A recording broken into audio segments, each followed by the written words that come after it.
dear viewers, I am Dr. Shravya, consultant fertility specialist at 49 Hospital, Secunderabad branch.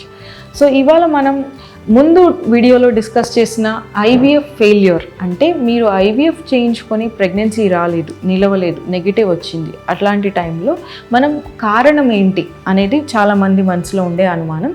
So ఈ కారణాల డిస్కషన్లో మనం discuss చేసిన రెండు మెయిన్ ప్రాబ్లమ్స్ ఏంటి అంటే, ఒకటి ఎంబ్రియో అబ్నార్మాలిటీ అంటే తయారైన బేబీలో ప్రాబ్లం ఉండొచ్చు, రెండు గర్భసంచి అంటే ఆడవాళ్ళ గర్భసంచిలో ప్రాబ్లం ఉన్నా కూడా మనకి ప్రెగ్నెన్సీ రాకపోవచ్చు.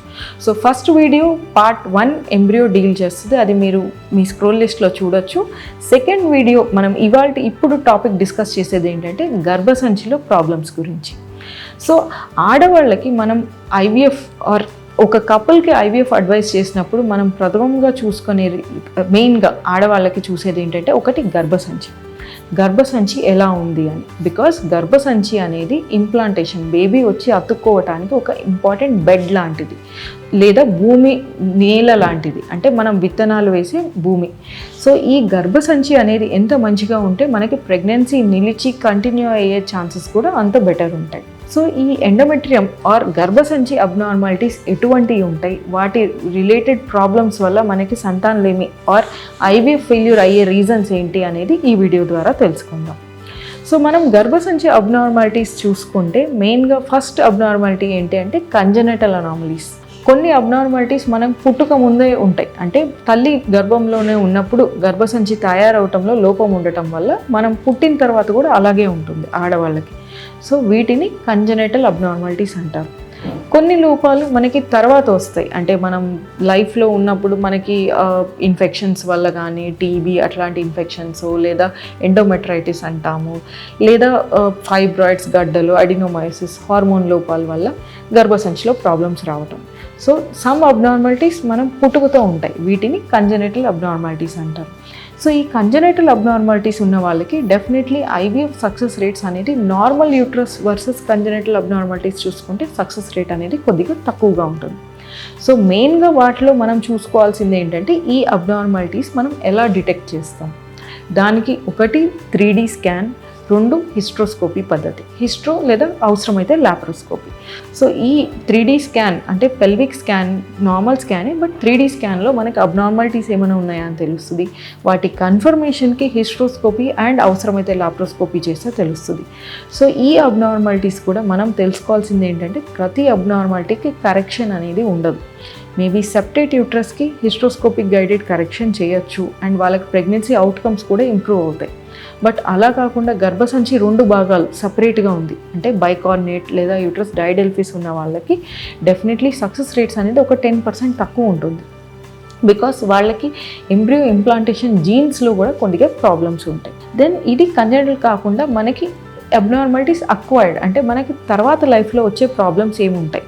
ఒకటి గర్భసంచిలో ఇన్ఫెక్షన్స్, అది ప్రీవియస్ టీబీ ఇన్ఫెక్షన్ కానీ ఏమైనా రికరెంట్ పెల్విక్ ఇన్ఫెక్షన్స్ వచ్చిన వాళ్ళకి గర్భసంచి లోపలి పొర పలచగా ఉండటం వల్ల ఎంబ్రియో ఇంప్లాంటేషన్ అంటే బేబీ వచ్చి అతకపోవటం అవ్వచ్చు. సో లైనింగ్ అనేది మనకి ఎంత మందం వస్తుంది అనేది మీ డాక్టర్ మీకు ఫ్రీక్వెంట్గా స్కాన్స్ చేసినప్పుడు లేదా మీకు స్టిమ్యులేషన్ ఇంజెక్షన్స్ ఇచ్చినప్పుడు వాళ్ళకు వచ్చిన మ్యాక్సిమం థిక్నెస్ బట్టి మీకు చెప్పగలుగుతారు. సో మీ గర్భసంచి పొర పర్సిస్టెంట్గా థిన్ అంటే పల్చగా ఉంటే ప్రెగ్నెన్సీ రావటం అనేది కొద్దిగా డిఫికల్ట్. సో దానికి రీజన్స్ అనేది మనం ఇన్ఫెక్షన్స్ వల్ల అయితే ఒకవేళ previous TB or active TB infection ఏమైనా సస్పెక్ట్ చేస్తే టీబీ ట్రీట్మెంట్ తీసుకున్నా మనకి సక్సెస్ ఇంప్రూవ్ అయ్యే ఛాన్సెస్ ఉంటుంది. ఇవి కాకుండా కొంతమందికి రిపీటెడ్ పెల్విక్ ఇన్ఫెక్షన్స్ వల్ల ఎండోమెట్రైటిస్ అంటారు, అంటే గర్భసంచిలో ఫ్లూయిడ్ రావటం అలాంటిది సైన్స్ చూస్తూ ఉంటాం. సో ఈ ఎండోమెట్రైటిస్ ఉన్న వాళ్ళకి కూడా ఒక క్రానిక్ కోర్స్ ఆఫ్ యాంటీబయాటిక్స్ తీసుకుంటే డెఫినెట్లీ వాళ్ళకి ఇంప్రూవ్ అయ్యే ఛాన్సెస్ ఉంటాయి. సో మనం ఇన్ఫెక్షన్స్ వల్ల ఏమన్నా ఇంప్లాంటేషన్ తగ్గిందా అనేది చూసుకోవాలి. మూడో ఇంపార్టెంట్ థింగ్ ఏంటంటే, గర్భసంచిలో కొంతమందికి ఫైబ్రాయిడ్ గడ్డలు ఉంటాయి ఆర్ అడినోమైసిస్ అంటాం, గర్భసంచి వాపు ఉంటుంది. సో ఇలా ఉన్న వాళ్ళకి కూడా వాళ్ళకి ఐవీఎఫ్ ఫెయిల్యూర్ అంటే బేబీ ఇంప్లాంట్ అవ్వడానికి ఒక్కొక్కసారి ఇంప్లాంట్ అయిన తర్వాత మిస్క్యారేజ్ రిస్క్ కూడా పెరుగుద్ది. సో మనం మెయిన్గా చూసుకోవాల్సింది ఏంటంటే, ఈ ఫైబ్రాయిడ్స్ ఆర్ అడినోమైసిస్ అనేది స్కాన్ ద్వారా డిటెక్ట్ చేయొచ్చు. ఫైబ్రాయిడ్స్ ఉన్న వాళ్ళు ప్రతి ఒక్కరికి ఆపరేషన్ చేసి తీయాల్సిన అవసరం లేదు. బట్ అది ఒకవేళ గర్భసంచి లోపలి పొర వరకు వస్తూ ఆ పొరని ఇంపింజ్ చేస్తుంటే డెఫినెట్లీ ఆ ఫైబ్రాయిడ్ని తీసేస్తే, ఒక సర్జరీ ద్వారా తీసేస్తే మీ ప్రెగ్నెన్సీ అవుట్కమ్స్, మీ ఐవీఎఫ్లో ట్రాన్స్ఫర్ అవుట్కమ్ కూడా ఇంప్రూవ్ అయ్యే ఛాన్సెస్ ఉంటుంది.